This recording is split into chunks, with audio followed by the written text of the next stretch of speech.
50 years of screams, 50 years of nightmares, 50 years of Knott's Scary Farm. And you know what? I've been to at least half of the Knott's Scary Farms that have ever existed, which is pretty crazy. I'm feeling a little bit old, but one thing I've never seen is the inside of these haunt mazes with the lights on, and that's what we're gonna do today. We're gonna head inside the farm during the day to experience a little spookiness. Let's do it. Boo! That's what you would hear at nighttime out here because we're back at Knott's Berry Farm. And look, it's not very scary right now because the sun is up, kind of a nice breeze going out here. But don't be fooled.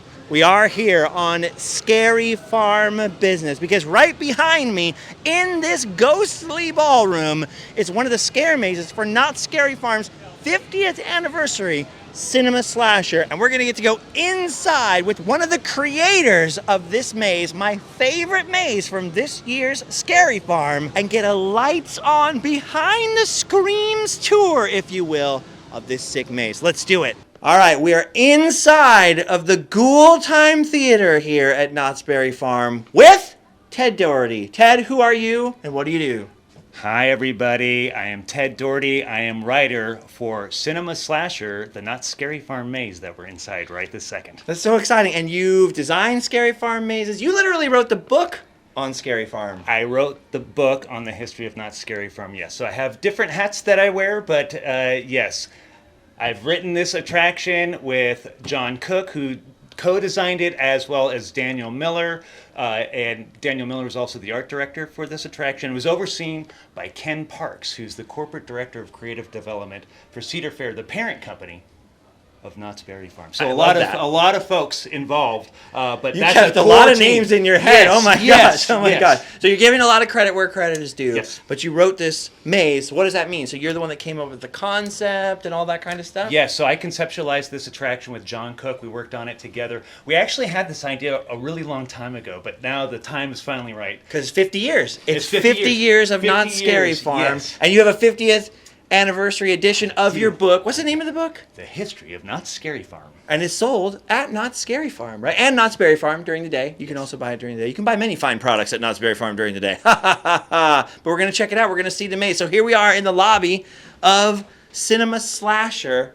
What can you tell me about this maze? So Cinema Slasher invites guests to a local movie theater where it's proudly hosting its Trio of Terror Film Festival. All three films star the most famous masked horror movie villain of all time, the Slasher of the Dark. Slasher of the Dark. However, the problem is this movie theater burned down 50 years ago this very night, and it's mysteriously reappeared.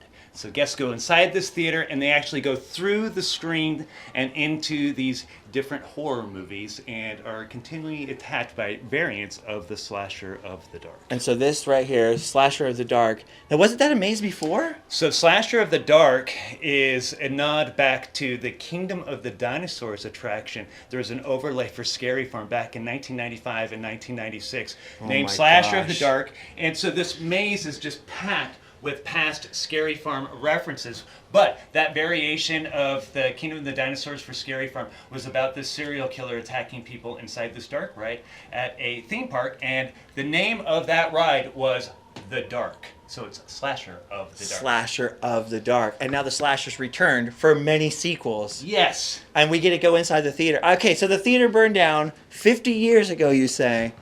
And that's why when we came through here the other night, when the maze is actually on, this is going from regular light to sort of black light. Yes, and so when it's black light, we see all these cracks, and that's the rubble of the true state of this very haunted movie theater. And by the way, these various movie posters that we're seeing are references to past Knott's Scary Farm mazes, as well as maybe some of the attractions we will see turned into real life. For this attraction. I can't wait. Okay, here we go. Come on, Tyler. We got Tyler behind the camera today. How you doing, Tyler? I'm doing well. Tyler's doing very well. Hold the flaps open here for Tyler and our audience to come in and look at this. When I saw this the other night, Ted, I freaked out. I was like, what the heck? This is so awesome. And then, of course, there's a guy standing back there. And when the blacklight effect happens, he goes from a normal looking guy to like a spooky looking guy. And it's so stark. Like the contrast is so immediate. Wait, can we get behind the concession stand? Yes, and so what happens is that whole idea of this haunted movie theater kind of coming to life is represented here in the lobby, where we have like the theater manager who's kind of greeting people as they come by. And in normal lighting, he's fine, but then with the black lighting, he turns into a skull. And we're also greeted by these kind of playfully ominous theater ushers who are accosting us as we enter further into the attraction. That's awesome. I was like, oh, I'm going to eat this popcorn. And he's like, yes, eat the popcorn. As soon as you go to pretend to eat the popcorn, don't eat my popcorn. I can just see all over your face. You're like grinning from ear to ear. You love your job. I do love it, and I love our cast. Our cast is so amazing. I'll get more into them the further we get in, but our cast of ushers and theater managers are so wonderful. And so it's awesome to see them because they're the ones who really bring the attractions to life. That's true. That's so cool that you get to create them. So do you do this full time? You're a full-time haunt designer, haunt maker, haunt builder? Yes. It's because we get to come and experience this during one season of the year, but this is a year-round production. Yes, so we've been working on the 50th anniversary of Knott's Scary Farm for over a year and a half. So we're ahead of the game continually. Oh my gosh, okay. Ready for this, guys? It gets a lot worse in here. Just before we started the camera, by the way, we were all locked into this place trying to figure out how to get the lights on like this. We're getting the special lights on tour. This is not what it looks like normally. Yeah, yes. Normally with the scare actors. And so all the lights were off and we were trapped in here and it was terrifying. Okay, yeah, you got to see this sign first. We're about to enter the auditorium that is playing a movie named Trick or Treat. Here we go, into the movie theater. I was just saying that there's no elegant way to hold these open for the people behind you at Scary Farm. There's no politeness at Scary Farm, no manners. Okay, where are we, Ted? So we're in the first auditorium that is playing a movie, Trick or Treat. And so we could see some of the patrons are dressed as tricksters to celebrate Knott's Scary Farm and Halloween. And during the show, there's a full projected movie that's going on right here on the big screen. And it's playing an excerpt of the title cards for a fake movie named Slasher the Dark Part 1, Trick or Treat, and it's produced by Jared Allman and his extremely talented group of filmmakers and media producers here at Knott's Berry Farm. And so they actually made almost like 3 short films for this attraction, which we'll get into the deeper inside the attraction. But instead of going through the Green Witch's house for Trick or Treat, we've turned it into a sorority house where there's a massive Halloween party taking place, and our first variant of the slasher is attacking.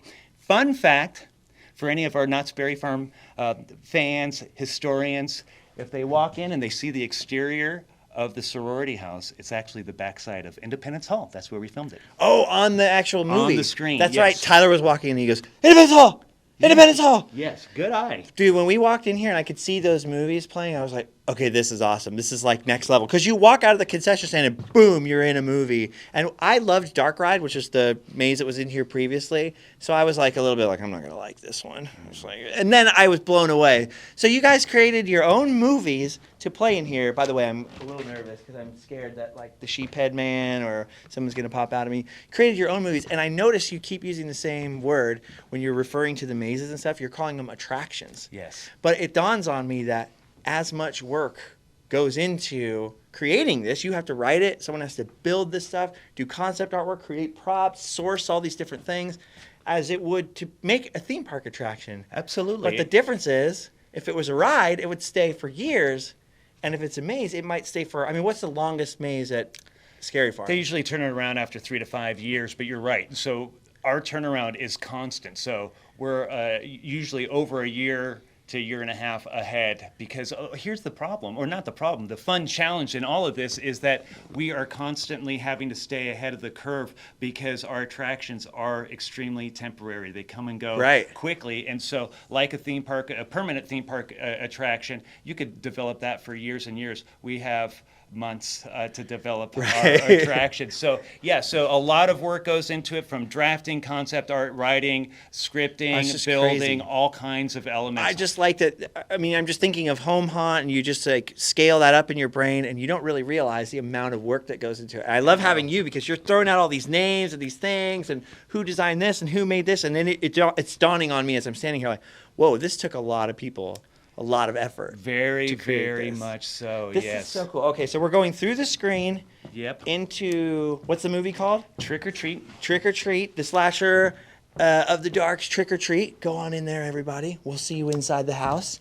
And Trick or Treat was an old Scary Farm maze, and now it's reimagined as a sorority slasher movie. Yes, and so this is kind of our nod to like the 1970s slasher films. And so we're huge fans of horror movies in general, between myself and John Cook and Daniel Miller. And so we have the kind of iconic staircase here from the original Trick or Treat. Yeah, this looked really familiar to me. I was going to ask if you recycled it, or did you guys have to rebuild everything? No, we rebuilt it. And then also, it's kind of similar to the photo op that we put into the Legacy store. Yeah. And so the idea is it's almost kind of this alternate universe that we're going into that is somewhat familiar, but now it's overrun by these folks who are under attack. Oh my gosh! By the slasher of the dark. Are we going to do a keg stand in here?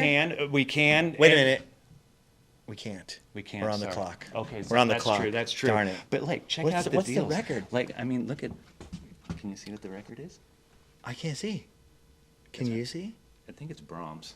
Knott's Berry Farm has an incredible prop department that did all the set dressing. Look at that. I mean, look at all of this. So this was the current head of props for Knott's is Denise Renteria, and Erica Acosta. It was in charge of this whole attraction, and she did such a great job. Her and her team. I've never thought of using a jack-o'-lantern as a punch bowl before.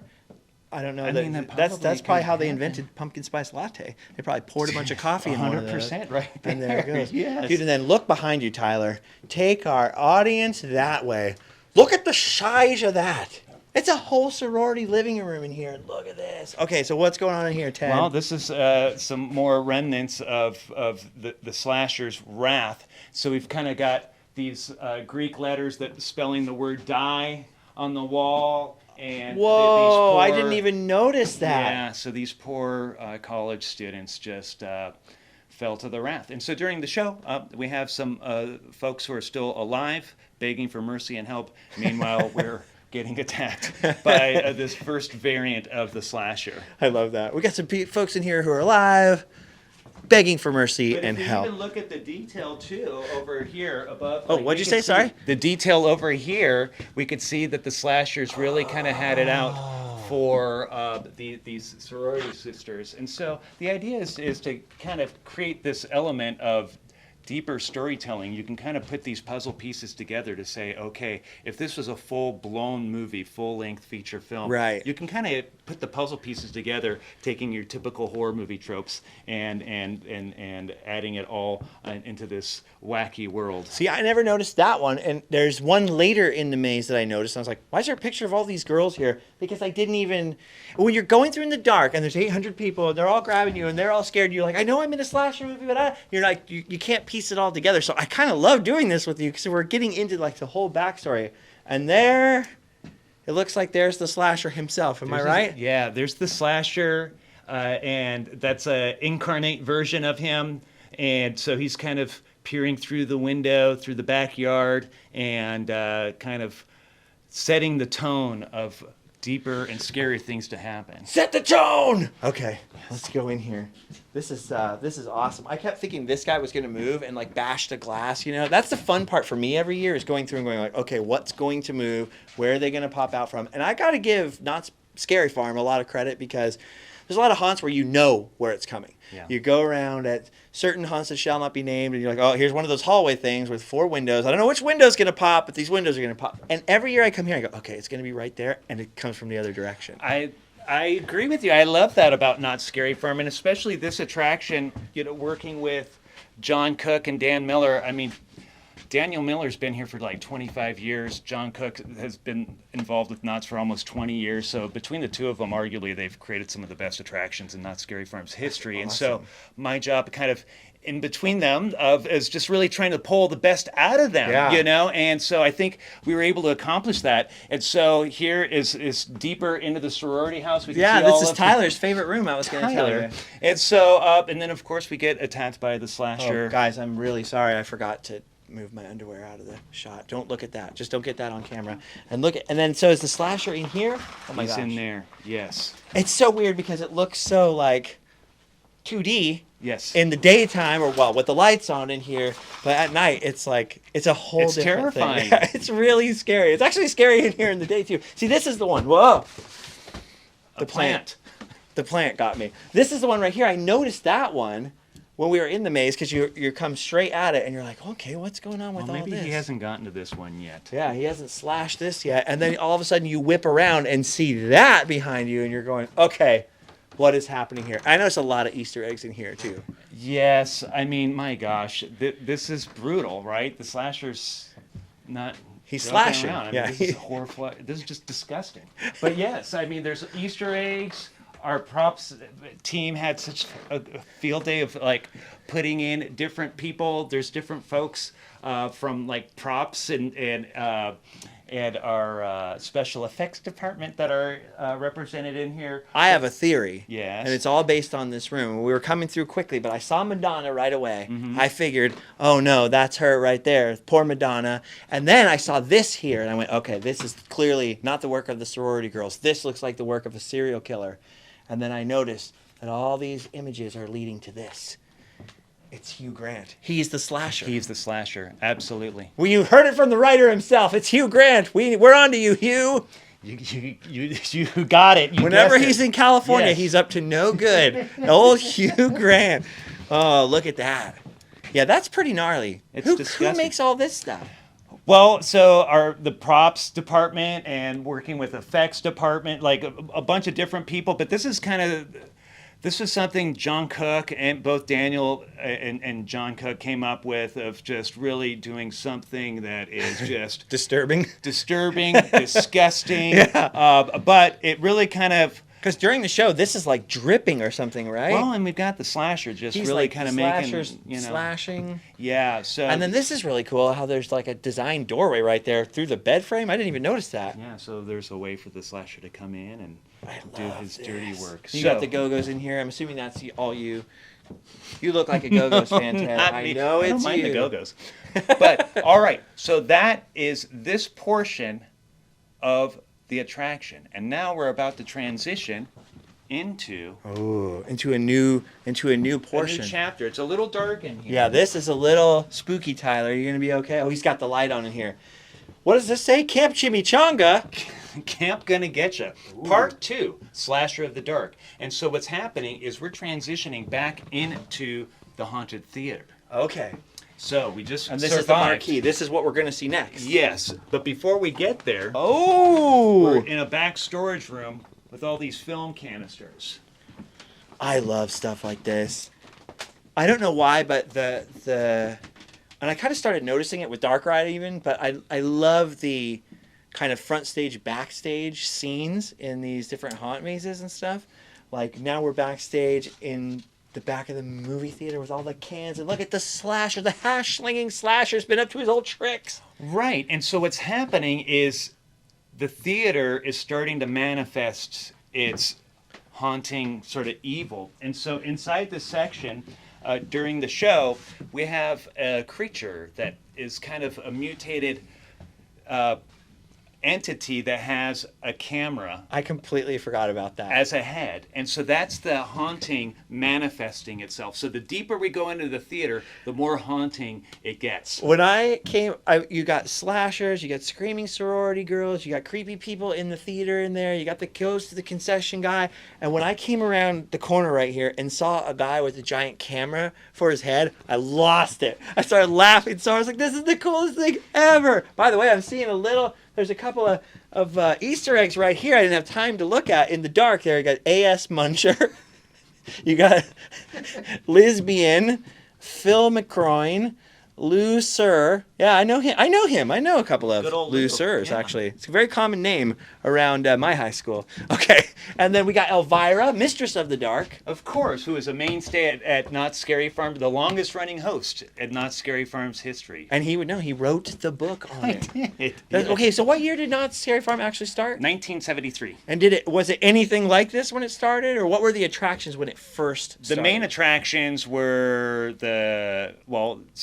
Sinister Seymour, Yeah, who was the horror host inside the what was then the John Wayne Theater, now the Walter Yeah. Knott Theater. But the main scare attractions, there were three: the log ride, which was Satan's Sawmill; the mine ride, which is the haunted mine; and the haunted shack had an overlay to it. I did not know that. Yes, and The so they Haunted had Shack? actors from the very beginning. And so it wasn't until 1977, a handful of years later, that Knott's built solely a purpose-built maze. maze. Yeah, for Scary Farm. So, okay, well, let's look at that. There's Camp Gonna Get You up there, Yep. and we're going to go in the theater, and I'm going to ask you while we walk in here. Okay. So when did the monsters start roaming around? Because the other night when we were at Scary Farm, we ran into you, and you told us you were with the very first ever roaming scare actor. Yes. And it was like quick. It was in the dark. We didn't get a chance to talk to him ourselves. We were like, what? Yeah, so from the very beginning, the Wild West stunt show personnel dressed Yeah. as monsters to roam the streets of Ghost Town. They were the very first scare zone monsters on the planet.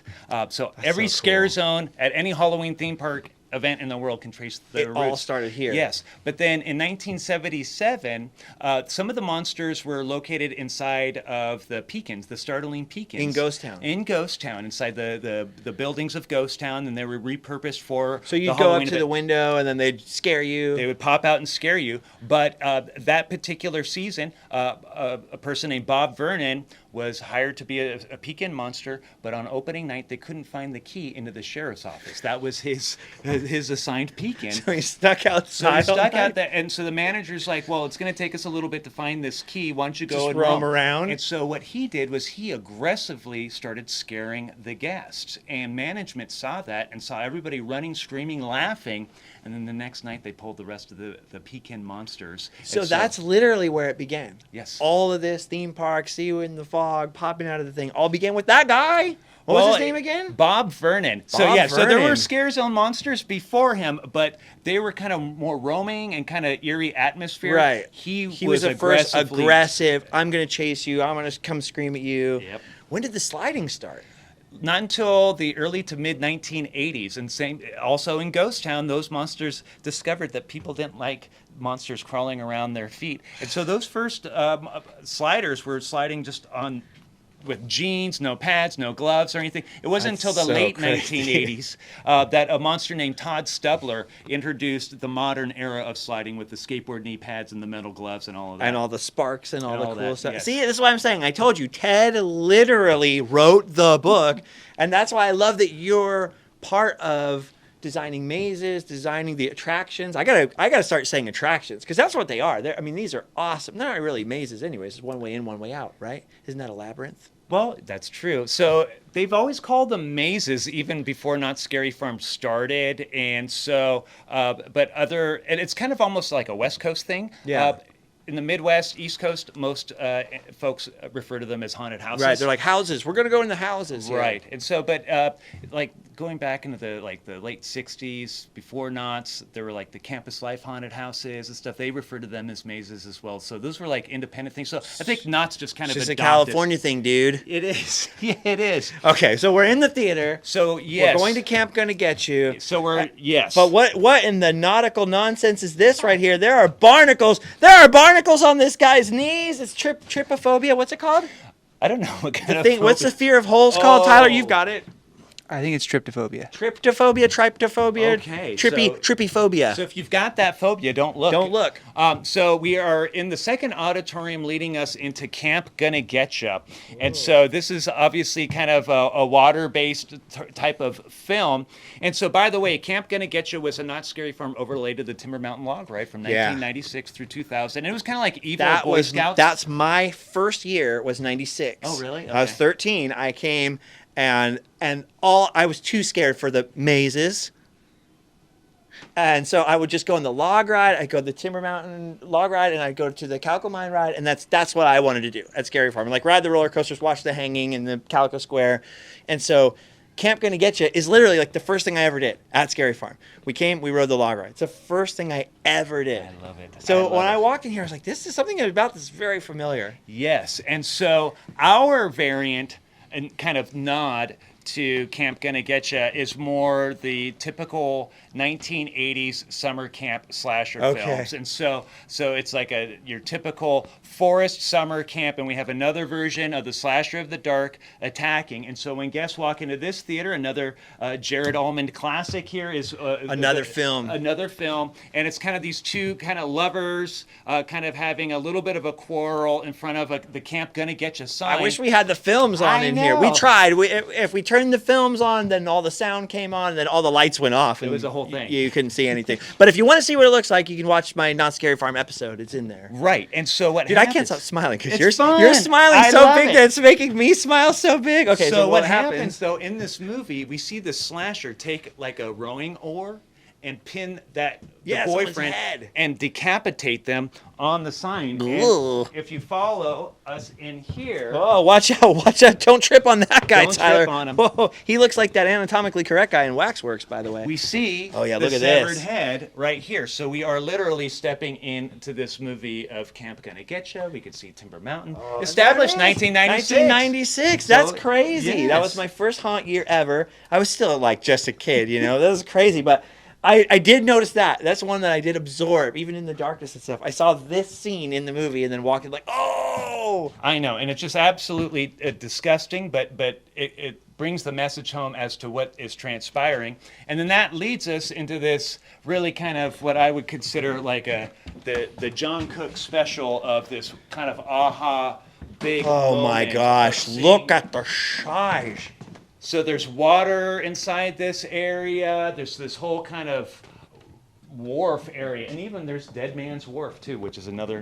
The ship is named that, and that's after a Not Scary Farm maze and the haunted shack. This is insane. So so when you're writing this stuff, give me the kind of the 1-2 order of this. Well, how did these mazes start? They start with an idea or a concept, and then do you write out the whole story first, and then you start to lay it out? Sometimes it goes both ways. Sometimes it'll be something where we may use a concept artist to kind of help. Yeah. Sometimes we'll just use reference photos to kind of switch back and forth. We started using kind of like a digital dry erase board That's mural, cool. and so because John Cook is now living in Savannah, Georgia, so we had to do a lot of things remotely. And so, But like so you Yeah, got so the big for boat this- in this big room. So is this something that you would write in your like initial draft? We want a big boat room, or is it something that gets built up after meetings? And Usually what would happen is it's jointly we determine, hey, we want to have this really cool big boat scene. We want water. We need it open air. We want this really kind of grandiose scene because we're going into a lot of smaller types of experiences before that, rooms. And so we need to have the ebbs and flows of an attraction to really open up. And so with something like this, John Cook just started drafting it and all of a sudden was like, okay, this is what it's going to be. And so in that instance, I would start going through his drafting, have conversations with him, and we would work back and forth, and then I would just articulate that into text. I was telling Jeff Tucker, I was telling him like, I don't know what happened, but it seemed like towards the end of the teens there, into the 20s now, which sounds weird. We're in the old-timey 20s. We're in the roaring 20s now. It's like Knott's took it up a huge step, like with these type of rooms, these big marquee props and these huge things. Like the Depths has that huge Kraken room, and then they've got this in here, the big Waxworks boiler room. So I love stuff like, and I'm guessing there's a lot of gore, like we just saw the head decapitated head with the oar and stuff. And for me, people are like, why do you like that stuff? It's so spooky. It's actually not that side of it that I like. I love like all this creativity in the props. I mean, I like horror movies too, but I really love how much creativity and like sort of artisanship, is that the right word, that kind of goes into this? Yes, I do feel this is a form of performance art, not only with our actors and stuff, but this is art, at least in my world. You mean you create? I love that you use the word attraction because of that, because you created an attraction. Yes, and so yes, you can get lost in a maze or whatever, but we consider them attractions, and so this is something that's built to based on escapism and all of that stuff. Cool. So I mean, a lot of great artwork is kind of based on that. Is it weird though when you do meet strangers and you have to tell them what you do for work? And you're like, Yeah, I mean it's a little tricky, but they understand once I say Halloween and attractions. They're like, okay. Okay, I get it. This is cool, man. This is so awesome. And so meanwhile, we're getting accosted by another variant of the slasher. He kind of almost has kind of like the Slicker Man type Yeah. of look, and then also He's the Pacific Northwest slasher. he is. This is funny because my kid actually went to a summer camp on Catalina, so we did have to drop him off to a wharf, to a boat, to go to camp. So I love this. But see, take a look at this. Is kind of a variant of a boathouse kind of setup. Wow. And we have more campers who are injured victims, again, begging for mercy and help. And Yeah, that thing is crazy. This is another thing about Knott's is the automatons. So check that out, Tyler. This thing moves all night, guys, like up and down. It's like this dude is still alive. When did that start coming in? All the automaton, animatronic stuff. I mean, look at it. It's just disgusting. Yeah. But so, I mean, animatronics have been around since, well, in the early days with like Bud Hurlbut and all of that stuff, and the early days of Not Scary Farm. I But just don't remember them from being a kid so much, but now there's like they've taken it to the next level where you really notice, like, whoa, that's a robot in Dark Entities, or Right. like this thing moving around. You're like, that's not a person, you know? I know. Oh, we gotta sit here. Look at this. Yeah, here, let's sit here. We're like Siskel and Ebert. Oh, they're glued to the floor. That's a good idea. Now they can't run away. So we're sitting in the back area of, well, the boat is named Dead Man's Wharf, but it's also, we got Camp Gonna Getcha here. Camp But Gonna Getcha. as you can see, this whole area, this whole space really kind of breathes, and I think it's really important when it comes to these different attractions to have those dynamics, to create the aha moments and all of that, but meanwhile, we're still getting scared. Dude, and there's a lot more stuff in here than like you ever see the first time. You can come in here. There's like layers to the props, to the decor, and also, by the way, it smells like Oceanic Arts in here. It's all the nets It and kind of stuff. does, doesn't it? It Oh. smells oceany. Yeah, look at this. Like I didn't notice the fishing poles in here. I didn't notice this cool chain holding up this guy's entrails the other night. I never noticed that cool chain, Ted. Where you been hiding that cool chain? I mean, it's there, and well, I mean, like I said, it's just horrific and disgusting. Oh my gosh, look at that head right there. And look at the size of this boat. May we come onto the bridge, Captain? The captain's got nothing to say over here. We're trying to interview the captain, and he's not saying anything. Look at this, Tyler. He's camera shy. Isn't that right, sir? Excuse me, Captain. Is it true that you've been leading kids to their demise?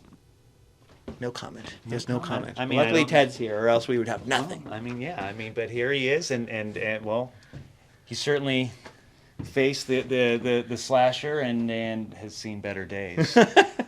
Dude, I love this so much, Ted. This is the coolest thing ever. So you're doing this year round. You're writing and coming up with the next thing for, what, 2024, 2025? Are you working on next year's mazes now? We're working on it. Oh, can you tell us what they are? No. No? All right, that's fine. Oh, who do we have here? Oh! It's the Grudge Lady. I know her.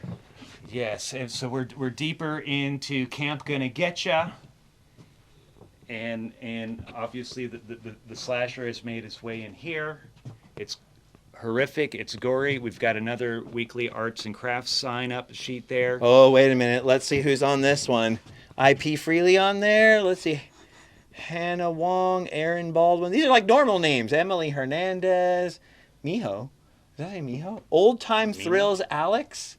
Who's Old Time Thrills Alex? Isn't that your wife, Tyler? I don't think that's my wife. Oh, okay. Just making sure. I didn't know what Alex's nickname was back in high school. Come on in. You come in, Tyler.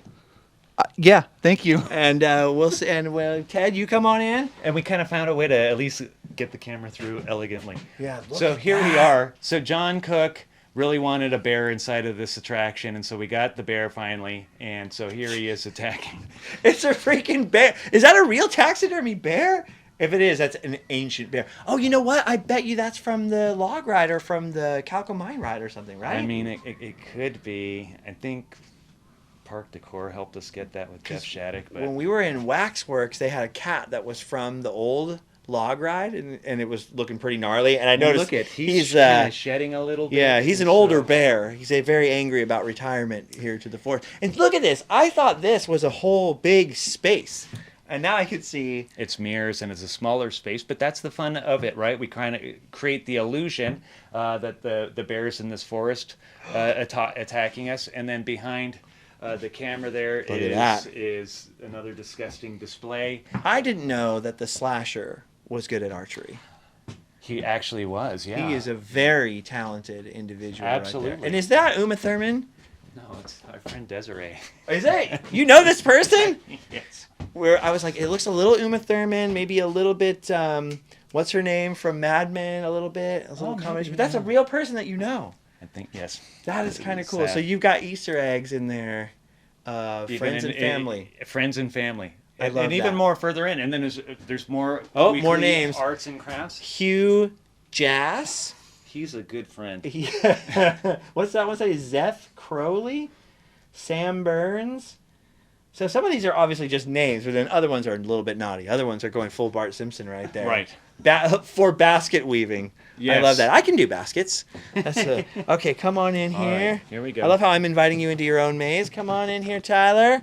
And then look at this. This is what creeps me out. What are the eyes made out of? Because they look so real and creepy, and I'm not even sure. this is the first year I've started to notice all the eyes on the little mannequins aren't just like painted. They're like glass eyes. They're terrifying. It's horrible. And so this room is filled with the prop department went to town. All of these are kind of like little Easter eggs that are Look at that. Look at that drawing right there, Tyler.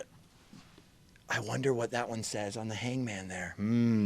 I don't know. But the guy up there doesn't look very happy. Did you ever have a bunk bed when you were a kid, Ted? No, I did not. Really? I had a bunk bed. I was always top bunk. Sorry to my brother Seth. And I've fallen off a bunk bed many times. So as soon as I saw these bunk beds, my back started hurting. Oh my gosh. I also did notice, let's have a great summer. It's the only thing anyone ever wrote in my yearbook. Let's have a great summer. It's the only nice thing anyone ever wrote in my yearbook. Oh, a Polaroid. Fun. Yes. And then this is like Erica's dog. There's Daniel Miller. Was that Daniel Miller right there? It is with a family portrait. Oh my gosh. And then look at all the Polaroids. These are all of our friends. And then a little birdie told me, Yes. look at this. That's my family right there. I drew that one. It's Ted's family. And so I'm reading my Not Scary Farm book. So that's you, and I love this so much. I love that. That should be like your profile picture on every form of social media. This is so cool. That really does look like your wife too. Wow. Well, I've never met your dog or your child, but that's pretty cool. I love them all, and I'm so happy that they made their little way into this attraction. How old? Is my son? Yeah. He's older. I started young, so he's in his 30s. Oh, okay. But then we've got Rochelle, and we got our beautiful dog. He looks so Wolfie. little. He looks so little there. How did he like it? Were you doing this stuff when he was little, like working on haunts and stuff? No. When did that start for you? Not too much later on. Yeah. Like, how old were you when you first got involved in the production side of stuff? Way into, like, after being a monster and all that stuff, not until like actually into my 30s, actually kind of made a transition into the entertainment. I wasn't doing any of this stuff until I was 30. Yeah. So it's like, I don't know what it is. I feel like for a lot of guys, it's like, you don't really even figure out who you are until you're 30. In some ways, and especially for me, yeah. So it was awesome to kind of transition and do stuff that See, when I really enjoyed. When I was in a band, like if you're not 18 and you're in a band, like the older you get, like there's an expiration date on you. It's not that cute being in a band that's not making any money when you're 27, 8, 9. So at 30, I was like, my life's over. I'm never going to do anything cool. I didn't make it in the band or whatever. And then a whole new life started for me. So what you're saying is a whole new life started for you. Absolutely, yes. And now you're a historian, you're a maze designer, attraction creator, a writer. I mean, that's so cool. I love it, yes. All right, well, let's come in here. Okay. Now that I've sung your praises. Whoa, backwards through the flaps, everybody. Now we're transitioning back into the theater. Ooh, and we got Luke Nelson, Jill Ethan, Abigail Gutierrez. These aren't. Wait, Luke Nelson's back. Uh-oh. Why was Luke Nelson in here so many times? Was he hanging out with Hugh Grant? Maybe. In here? Was he hanging around with this disgusting character? Who is this, Ted? He's just apparently like a security guard or somebody or a cameraman that just didn't really quite make it. And so in here again is another one of those camera head monsters. And that's right. So now the haunting is continuing to manifest itself. But why is it motor oil?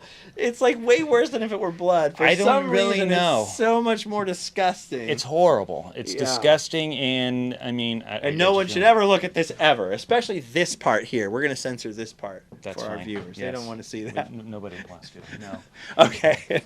We're entering the third movie, which is Slaughterhouse. And this is the final one? This is the final one. So we can enter into the auditorium. I'll tell you a little bit about the history of Slaughterhouse at Knott Scary Farm. Slaughterhouse at Knott's Scary Farm. See, there's no way to go through these and look cool. I know. Let me try it. Hold on.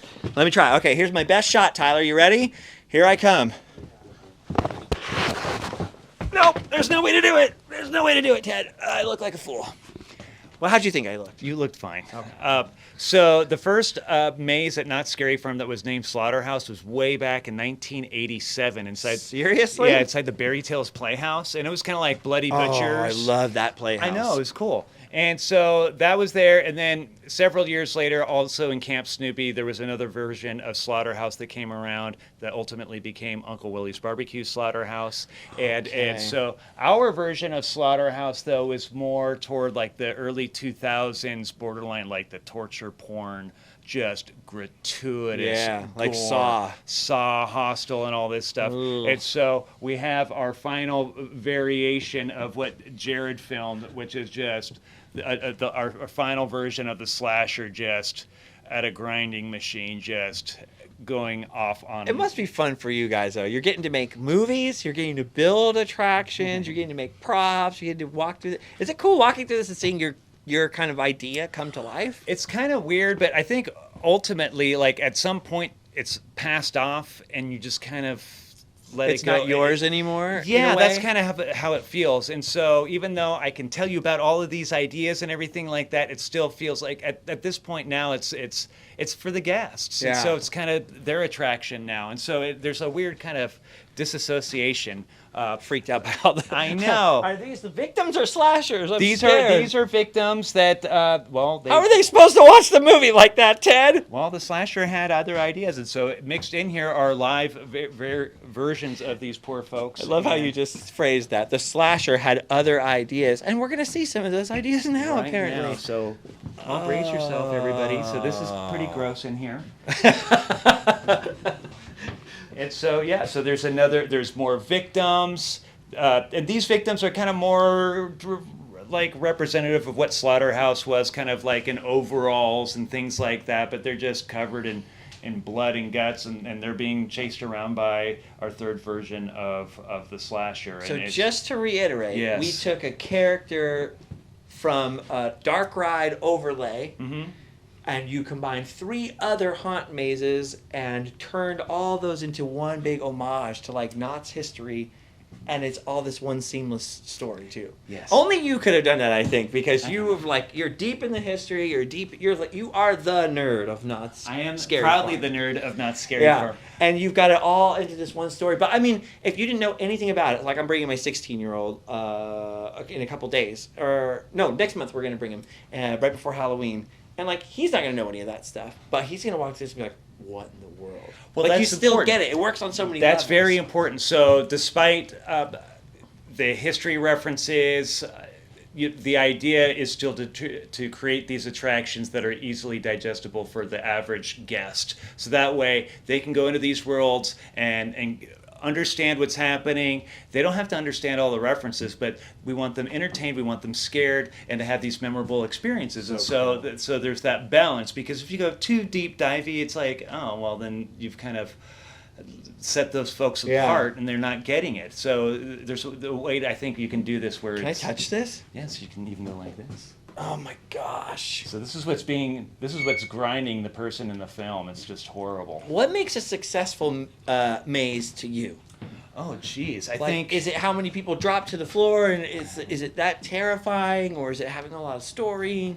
I think it's about, for me, it's about memorable moments and that sense of escapism for the guests, so that way they can go and they don't have to worry about their day job, they don't have to worry about the bills or that they have to pay or anything. They can go and have a really good, frightful time, and for a little bit of time kind of suspend that disbelief and kind of lose themselves into the worlds that we create. And so hopefully, for me, a memorable attraction is one that provided those elements to the guests, so that way they can go and have a good time and really enjoy themselves. I'm just laughing because I'm like, you're using the same language someone would use designing It's a Small World, or that I would say about like, oh, I'm doing a road trip video. We're gonna keep nice and easy breezy. You're escaping the house. It's the same thing. Just some people like their escapism in a different type of flavor. They do. And Blood they're twisted. flavor. Sick and twisted is just horrible.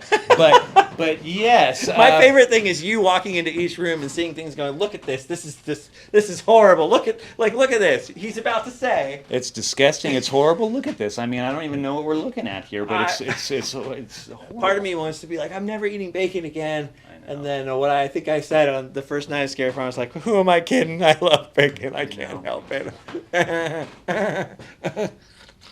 But you could see, you know, our paint department, the paint department for Knott's Berry Farm's incredible. With that's Brit. paint? Don't. Oh, no. You know, but yes, look at. I mean, it looks like it's still wet. It is. I don't know how they do this. Like, look at this up close. Look at this. It's really nasty. Like, sorry everybody, but look at how it's like clear and there are like layers to it. That actually looks like blood. Do you know what that's made out of? Not off the top of my head. Yeah, this is super weird. Okay, so we're in the meat grinder. And then we're gonna go deeper in. We're deeper into the movie. Okay, it's the flaps again. My favorite thing. Come on, Tyler. You okay, Tyler? It's pretty scary in here. The flaps are scary. Okay, Ted, what's going on in here? So here's another. This is kind of the slasher's den in this version. So we have poor victims. Screaming their heads off in there, begging for help and mercy. Meanwhile, we have a couple of slashers up here who are accosting guests as they. I noticed come the around slashers multiply too as you go through. There are more and more Yes. slashers. And then when the show's running, we have these acid vats, and so the slasher's gotten a little bit more advanced on how he's torturing and murdering his victims. It's like Axis Chemicals. I know. It's like the And Joker's so- gonna get created. It's just terrible. But yeah, and so we could see over here kind of what happens to the people. Oh my gosh, I know them. Do you? That's Uncle Owen and Aunt Beru from What a Star small Wars. world. Yeah, look at that. Here they are. They're still in show business. Entertaining guests of this. How good of you to write them into the show, just Ted. love it. You know they've been out of work since Yes, they 1977. needed a little help, so I was happy to This provide is that. so cool. But here's another big, really space that kind of opens, and look how tall the ceilings are and everything. Yeah, and so look at the there's size. there's different ways to kind of there's a science and art behind all of this to whereas we can make the guests feeling claustrophobic, open, and it's all designed around entertaining and terrifying them. Dude, this is so. I mean, this must be cool. You're like writing these things, seeing the concept artwork. So when is the first time you get to see this? Are you here during construction and stuff like that? So Yeah. you're watching it come together. So I'm watching it come together, and so slowly but surely you're seeing it happen, you know, in the early stages with like the carpenters coming in and doing the infrastructure and everything. And then, but once you start seeing the paint come up, Yeah. you're like, oh my gosh. What's the first maze you ever did for Not Scary For Not Scary that you Farm? contributed to? Origins, The Curse of Calico. That was the first one for Scary Farm, Yes. and that's like our favorite maze, I think. Yeah. Still to this day, when I see Catawampus, Oh, I think I told you I was like, please give me a Catawampus head. I don't know what's going to happen with the Catawampus. If they at ever the get rid of Origins. that maze, don't tell Knotts. Nobody tell Walter Knott. Wait a minute. Scary Farm started in 1973. Walter Knott passed away in 1982. Yes. So Walter Knott was in on the whole Scary Farm. Whose idea was Scary Farm? Well, really, the idea spawned from actor Larry Vincent, who portrayed Sinister Seymour, the first So it host. was his idea. Yeah, because he was promoting his TV show and performed it at local movie theaters in front of live audiences, and so he did it at a couple local theme parks. But the venues weren't ideal; they were Sure. kind of like not environmentally controlled. And so Seymour's people contacted Knott's Berry Farm and said, "We understand you have the John Wayne Theater. We understand it's environmentally controlled. There's a movie projector. Can we have Seymour perform kidding. there?" And Knott's Berry Farm loved the idea and said, "Wait a minute. We can do this every year. and then we can build a Halloween event around Seymour." And that was the I never knew that. I mean, Yeah. I knew he was like a key part of it and the original host of Not Scary Farm, but I never knew that's sort of the kicking genesis off of it. point. Yeah, the Yes. genesis. There you go. Look at this. This really looks like Batman. Like if you just take these guys out of it, and I feel like Jack Nicholson's gonna pop out, you know, and then drop into that vat of acid right there. I wish I had like a big garage and I could just take this home. Just take this home and Look put how set cool it up is. and- Put a life-size Batman in here, you know. Set Wax it up for museums, your eat your heart office. out. Yeah, look at this. Okay, and then here it is. Would you look at the size of this? So this is what you're talking about finale rooms. This is sort of it, right? Borderline, yes. We needed a big room to kind of end the idea of our wonderful slasher of the dark. And so during the attraction, there we have the laser light kind of spread across here that's flooded red to kind of just create this Blood and dreaded chemicals. sense of blood and gore. And meanwhile, we've got this monstrous chainsaw just going off and being pointed toward everybody passing by. And concurrent with all of that, we have other variations of the slasher lurking within the shadows. Careful. This I know, guy's shoes are I untied. know, he's Watch gonna out for trip that. Yes. But that's the biggest chainsaw I've ever seen. You could carve a heck of a tiki with that, Ted. You could, absolutely. But look at that thing. And so, yeah, so it's on this big kind of swivel thing. And so the slasher up there is just swinging it at everybody passing by. It looks insane. In the maze when you walk through here, it looks insane. Some people weren't even looking up because, the laser light. There's people who get so scared. It's funny. It must be really funny to watch. Like, are there cameras in the mazes to make sure people are okay? We Like always night try vision? to watch and go through as much as we can, and especially in here, you can see because again, like I said, that we have actual slashers down here. So a lot of guests are fixated on here, trying to navigate through this area and being accosted by slashers. So there's a lot of action here where everybody's freaking out. I love the people who are so scared they won't look up. I know. And I was standing here looking at some people just refusing to look at you're missing it. Look at that. It's so cool. I know. And I'm not even a big one for the torture movies. That's not really my flavor of horror. I'm more like Hammer horror and old school Universal type of stuff. But I gotta admit, walking through the mazes for this stuff is kind of fun because it grosses me out. I mean, as you would say, look at it. It's horrible. It's disgusting. It is. I'm generally speaking, I mean, I'm okay with some gore and films and stuff, but I mean, I'm a huge fan of their traditional I'm trying to Universal picture. You're Studios. such a nice guy, and I'm trying to picture you in the meetings, going, "Yeah, we're gonna have this room and this room. Oh, no. It's gonna be horrible and disgusting." Like the way that you've been phrasing It it. is. So I'm a funny. lot more eloquent with my writing about describing it, but it's very gross, and it's like, well, what are you going to do? You have to describe it, and so. Okay, here we go. Where are we going now? So we're transitioning into a different type of area that is kind of this nondescript spot inside of the theater, but unlike the other sections, what's going to happen now is we come out of the screen. See, I thought it was gonna end because of that, because of the hallway, and then we walked out of the movie screen. I was like, "No way!" So it's still right going. Here, during the attraction, it's all the movie credits playing. So we now have come from the world of the movie and into the auditorium and through. I didn't really see what was on the screen. Yeah, when we were so coming out, 'cause it was you want to talk backwards. about Easter eggs? We're all on it, so you can look at all the Really? credits and stuff. And so we've got. So now Here he is. So here's the slasher. Here's the slasher, a version of the slasher.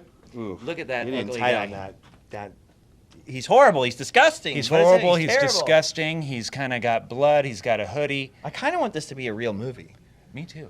I don't know who owns this. Is it Knott? Is it you? Is it everybody? But you guys should all get together and sell the movie rights because I'd go see That would be Cinema fun. Slasher. Look at he's kind of just chill with his hands in his pocket. I there know in that's the city. me as a slasher. Like I'll let you guys do the dirty work. I'm gonna stand over here and eat some Yes. popcorn. So- This is so cool. I cannot believe this. So watch our steps here. There's some. Yeah. So and then meanwhile we're accosted by ushers who are bouncing around all over the place, accosting us, and they're very kind of disgruntled and very gross Why are they so angry? because now the haunting has fully manifested into this horrific creature that's roaring at us, and so. Look at the one eye is like a camera kind of coming out with the camera light, and his other eye's looking around at us. Is this the camera head guy just evolved? The haunting? Yeah. So they're all kind of probably related, I guess. And so we've got the film strips. You can see the film kind of reel up on the top. Yeah, look at that coming out of his head. And so this is the actual full manifestation of the haunting. This is so cool. For anyone at home who didn't see what the maze looks like with the lights all off, you come through here and you expect all these slashers to be living people. You think they're going to jump up and be, scare you or whatever. And instead, there's got what What do you call them? The ushers. Bungees. Yeah. So we have ushers who are on doing the bungee scare, because most people are going to be fixated and distracted by the large giant creature, skull. or looking around to see if any of these other slashers are going to be popping out. Yeah. And so the Well, because up to now, it has been the slasher who's popping out. yes. So But it's like, where did this come from? Who invented like the bungee jumping scare people? that's a good question. I don't know. The first time I saw it ever that I remember was in Mesmer. The first time it ever got me good. And when that guy jumped out of the sky like that, I dropped on the ground. We got a dropper here. I feel like I saw it at like far back to at least like into the 90s, like at Knott. Somehow I just never got me that good. And then I don't know what year that was, 2019 or 2021, whatever it was when Mesmer started. Tyler was there, right, Tyler? I was there. Yeah. I dropped all the way on the ground. Oh, like, really? I was not expecting a man to jump at me from the It's sky. scary. It's effective. And so the idea was to really kind of have this full finale. And so this is the true finale of the full attraction. And this is the theater as it actually is. Burned down, Abandoned, completely. and with its creature. With its haunt. creature. Its haunt. This is the haunting manifested. Yes. I love that. This is so cool. So where does all this stuff go? How long do these typically last? You said three to 5 years. Yes. And then where does it all go afterwards? Storage. Man, that's crazy. And so some of them get recycled and go to other parks. I They know. do, yeah. So after it's done, it will go to other parks. So like Paranormal Incorporated ended up going to Scarowinds, and Okay. Dark Ride went to Canada's But Wonderland. that's insane. You guys do all this work, and then they change every year. Sometimes they get plus and changed. They The do. story gets rewritten. Intros get taken out or rearranged. And it's all just for one fleeting kind of season. It is. So that's why Do you get sad that they go away, or do you like it? I do. I mean, it's sad, you know, because they're all kind of your children. But I mean, I document it the best that I can, Right. And you know, and revisit them every now and then and stuff. But I mean, I'm still a fan of all this stuff Yeah. too. So it's like, so I really appreciate all of it. And You wish you could save them all. I wish I could save them all. But then and, if you know. did, you wouldn't be able to build new ones. So Right, and so that's kind of the cool magic about it, is we are always kind of working on the next thing. Well, So, every maze that I know of that you've had a finger in, I've loved. So keep you. doing it. Stick around, Scary Farm. Is this the end? This is it. This is the is last room. end. Yes, we would be going out into the And public. we'd be right going there. out into the public. And since we can't do that with the big old camera, this is where we have sign up. Okay, so you can get your book, which is called The History of Knott's Scary Farm, at Knott's Scary Farm in the Legacy store. You can buy it at Knott's during the day. Is there anywhere else? Can you get it online? You can through the marketplace online at knotts.com. Okay, knotts.com. It's temporarily sold out, but I think they're getting more. So get while the getting's good. When did you originally write that book? A couple years back. Yeah, so the first edition came out in 2012 in conjunction with the 40th anniversary. And I so- never got one. And I've had to look on eBay and go, oh, they're $60. Well, maybe later. Oh, they're $80. Oh, they're $150. Oh, they're two. And they went insane. You could not get your hand. Tyler had one. He let me borrow it once. Before I could read it, he was like, oh, just be really careful with the pages. Like, don't get any smudges on them or anything. Just because they're really hard to replace as books. Just be careful. Don't put it where the cats can get it. And it made me so nervous. I gave it back to him. I didn't even read it. So I finally got my copy. Thank you. My signed copy from Ted. And I cannot wait to like devour that book. I'm so excited. I wish I had gotten it earlier before the 50th, but I'm ready to geek out next year super hard. I'm going to be here asking even more detailed questions next time. Like, That's okay. we're going to have to sit somewhere out in like the fog and just talk out there about 100%. generic Scary Farm history or something. Or have you on the conversation show or something There you like go. that. Yes. All right. So anything else? Where can we follow you online or anything like that? I'm at Ultimate Haunt on Oh. Instagram, and that's about it. All right. Ted Dougherty. Thank you Thank so you much. very much. This Thank was you. so cool. All right. You've done your duty. Go home and sleep well.